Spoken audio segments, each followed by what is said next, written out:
비가 내리는 우울한 11월의 어느 날이었다. 여행을 하던 도중에 나는 몸 상태가 좋지 않아 가던 길을 멈추고 여관에 머물렀다. 병도 거의 나아가고 몸 상태도 많이 좋아졌지만 나는 아직은 열이 완전히 떨어지지 않은 상태였다. 그래서 나는 답이라는 마을의 한 여관에 종일 갇혀 있는 수밖에 없었다. 비 내리는 일요일에 시골 여관이라니, 이런 체험을 해보지 않았다면 지금 나의 처지를 이해할 수 없을 것이다. 비는 계속 창문을 두드리고 있었다. 어디선가 교회의 종소리가 쓸쓸히 울려왔다. 나는 뭔가 볼만한 것이 없을까 하고 창가 쪽으로 다가갔다. 그러나 위안이 될 만한 것이 전혀 없었다. 침실의 창으로는 기와 지붕과 굴뚝이 보였고, 거실의 창으로는 마구간 앞에 공터가 보였다. 비 오는 날의 마구간 앞마당은 세상에서 가장 지긋지긋한 것일지도 모른다. 그곳에는 지나가는 나그네와 마부들이 흩어놓은 젖은 지푸라기들이 너저분하게 펼쳐져 있었다. 한쪽 구석에는 가축의 배설물이 수북하게 쌓여 있었고, 그 주변에는 누런 물이 고여 있었다. 짐수레 밑에는 닭 몇 마리가 비에 흠뻑 젖어 있었다. 그 중에는 닭뼈슬이 축 늘어뜨린 가련한 스타기 한 마리 보였다. 꽁짓깃이 축 늘어진 채 하나로 뭉쳐있고, 그 깃을 따라 등에서 물이 뚝뚝 흘러내리는 모습은 마치 죽은 닭처럼 보였다. 짐술의 옆에는 소가 되새김질을 하며 비를 맞고 서 있었다. 말은 쓸쓸하고 황량한 마곡간에 질렸다는 듯이 흐리멍덩한 눈을 하고 긴 목을 창밖으로 내놓고 있었다. 말 옆에 개는 정체 모를 소리를 이따금씩 내고 있었다. 식모는 날씨처럼 잔뜩 찌푸린 얼굴을 하고 파텐을 신은 발로 쿵쾅거리며 마구간 앞마당을 왔다 갔다 했다. 이 모든 상황을 요약하자면 정말 모두 무미건조했다. 우리 때만이 이런 상황을 아랑곳하지 않고 다정한 술친구처럼 웅덩이 주변에 모여 시끄러운 소리를 내고 있었다. 외로운 마음에 나간 나는 기운이 빠졌다. 도저히 이런 기분으로 방 안에 있을 수가 없었다. 뭐든지 내 마음을 위로해 줄 수만 있다면, 내 마음을 위로해 줄 만한 것이 있었으면 했다. 나는 여간에 빠져나와 장돌뱅이의 방이라는 이름으로 불리는 방을 찾아갔다. 그 방은 흔히 장돌뱅이라든가 세일즈맨, 즉 이륜마차나 합승마차를 타고 온 지방을 돌아다니면서 돈벌이를 하는 사람들을 받아들이기 위해 여관에서 특별히 준비해 놓은 단체방이었다. 그들은 옛날의 무사 수행자들의 후계자라고 할 수 있었다. 창이 채찍으로 방패와 상품 샘플 리스트로 갑옷이 외투로 바뀌었을 뿐이다. 그들은 과거와 똑같이 떠돌며 살아가고 있다. 아름다운 여인을 지키는 대신에 세계 각국을 돌아다니면서 부자 혹은 제조업자를 대신해 거래하고 그들의 명예를 높이기 위해 노력했다. 이 시대의 유행은 싸움이 아니라 거래이기 때문이다. 옛날처럼 싸움이 일상적으로 일어났던 시대였다면 여관 방에는 밤이 되면 무사들의 갑옷과 투구가 백팩이 걸렸을 것이다. 하지만 이 무사 후계자들의 방은 두꺼운 나사 외투, 각종 채찍과 박차, 각반, 기름 한 kop으로 쌈 모자 등으로 장식되어 있었다. 나는 이런 후계자들 가운데 말 상대가 될 만한 사람을 만났으면 했다. 하지만 기대는 곧 어긋났다. 방 안을 둘러보니 두세 사람 정도 있긴 했다. 그러나 한 사람은 버터와 빵을 정신없이 먹으면서 사완을 나무라고 있었고, 한 사람은 구두를 잘 닦지 않았다고 구두 닦기에게 욕하고 있었다. 또 다른 사람은 식탁을 손으로 두드리면서 창밖의 비를 바라보고 있었다. 그들은 모두 한마디 말도 주고받지 않은 채 방을 나가버렸다. 나는 맥이 빠진 채 창가로 갔다. 창밖의 사람들은 바지를 무릎까지 걷어올리고 정신없이 교회로 향하고 있었다. 교회의 종소리가 그쳐 거리는 고요했다. 나는 여관 맞은편 상점의 딸들을 보면서 눈요기를 해야겠다고 생각했다. 그 집의 딸들은 행여나 옷이 젖을까 싶어 집안의 여관 손님들의 마음을 끌기 위해 모습을 내보이고 있었다. 하지만 그녀들의 어머니로 보이는 여인이 못마땅해하는 표정을 짓고 딸들을 불렀다. 나는 또다시 이 지루하고 긴 낮 시간을 뭘 하고 보내야 할지 생각했다. 거기에다 여관에 있는 모든 것의 지루함을 10배 더 심하게 만드는 것들뿐이었다. 맥주와 담배 냄새가 풍기는 수차례 되풀이에 읽은 오래된 신문비보다 더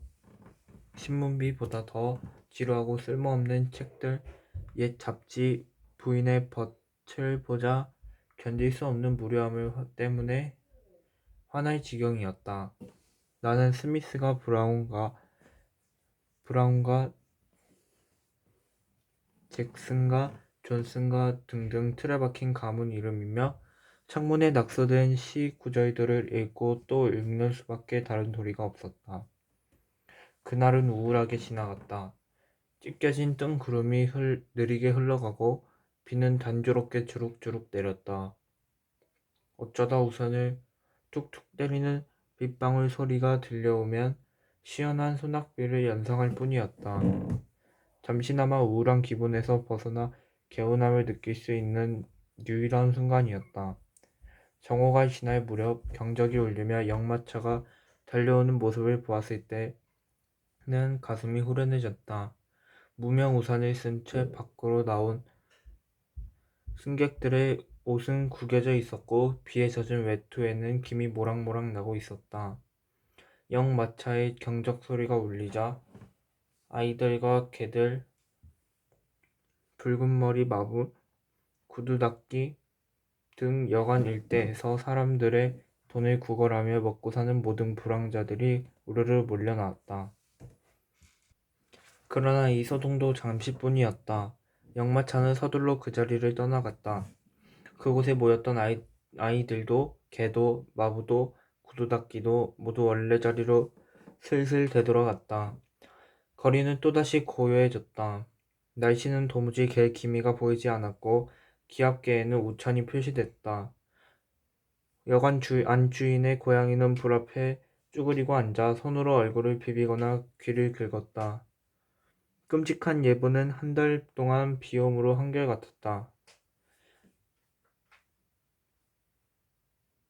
나는 마치 시간이 멈춰있는 것처럼 느껴졌다. 똑딱거리는 시계의 시침소리가 권태롭게 들려왔다. 이때 갑자기 벨소리가 울리고 이어 주방에서 사환의 목소리가 들렸다. 13호실 뚱뚱한 손님께서 아침 식사를 주문하셨습니다. 차와 버터 그리고 햄과 계란입니다. 단 계란은 너무 삶지 마세요. 드디어 내게 생각할 거리가 생겼다. 이제 상상의 나래를 마음껏 펼칠 수 있게 된 것이다. 나는 지금 마음속에 그리는 그림의 소재를 얻은 셈이었다. 만약 위층 손님을 스미스 씨라던가 브라운 씨, 잭슨 씨, 존슨 씨 혹은 단지 13호라고만 불렀다면 그에 대해 아무것도 연상하지 못했을 것이다. 그런데 뚱뚱한 손님이라는 호칭 때문인지 머릿속에 뭔가 떠올랐다. 먼저 그의 체격을 짐작할 수 있었다. 뚱뚱한 체격을 가진 인물이 뚜렷하게 떠올랐다. 비록 뚱뚱한 손님이라고 불렸지만 다르게 표현하면 육중하다고 볼 수도 있었다. 어쩌면 상당히 나이 든 사람일지도 모른다.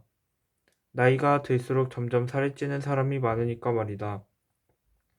다른 사람이 다 먹고 난 아침 식사를 그것도 자기 방에서 먹는 것으로 미루어 보면 하고 싶은 대로 하고 아침 일찍 일어나지 않아도 되는 신분일 것이다. 또 분명히 얼굴이 붉고 체격이 큰 사나이일 것이다. 또 벨이 울렸다.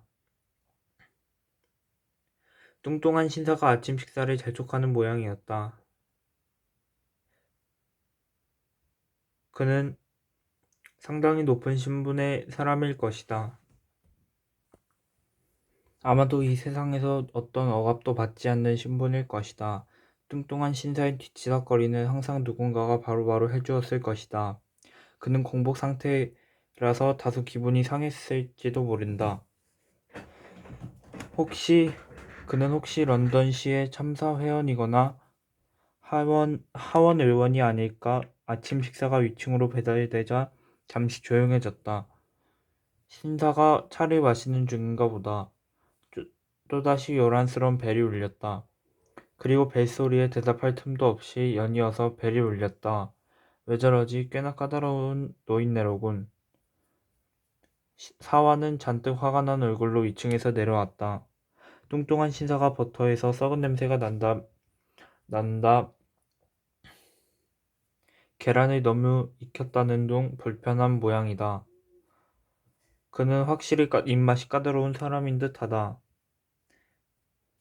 음식을 먹고 호통치고 사완을 한시도 가만두지 않고 집안 사람들과는 사이가 나쁠지도 모른다. 여간 안주인은 매우 화가 났다. 안주인은 잔소리가 좀 심하고 채신머리가 없어 보이기는 하지만 얼굴은 꽤 예쁜 편이었다. 되게 잔소리 심한 여자들처럼 그녀의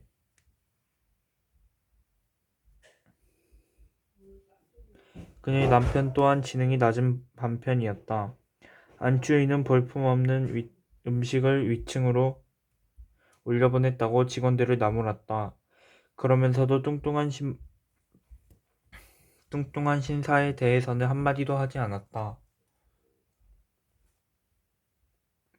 역시 그 뚱뚱한 신사는 신분이 상당히 높은 모양이다. 이런 시골 여간에서 떠들썩하게 굴어도 허용되는 것을 보니 말이다. 사화는 계란과 햄, 버터와 빵을 다시 위층으로 가져갔다. 이번에는 더 이상 잔소리가 없었다. 내가 장돌뱅이의 방을 몇 번 오가는 사이 또 벨이 울렸다. 곧 사환이 집 안을 구석구석 샅샅이 뒤졌고 여간은 금세 부산해졌다. 뚱뚱한 신사가 타임스나 크로니클 신문을 읽겠다고 분부를 내린 모양이다. 그렇다면 그는 호이크 당인가 보다 하고 나는 생각했다.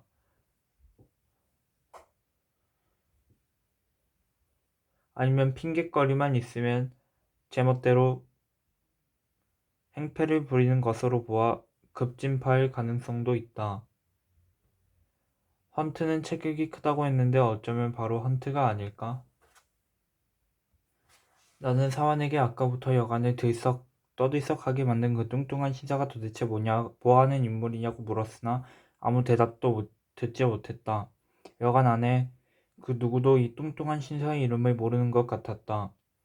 뜨내기 손님들을 만나라 항상 분주한 여관 주인은 잠깐 머물다 가는 손님의 이름이나 직업에 대해서는 관심을 두지 않기 마련이다.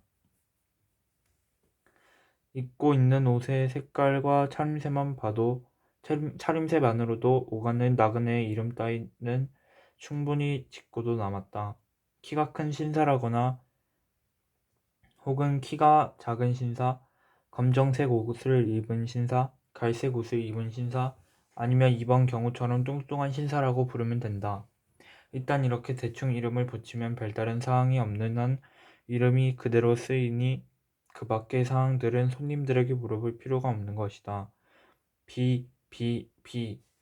끊임없이 내리고 있는 비. 나는 이 비 때문에 여관 밖으로 나갈 엄두도 못 내고 있었다. 여관 밖이나 아니나 나의 무료함을 해소해 주는 것은 아무것도 없었다.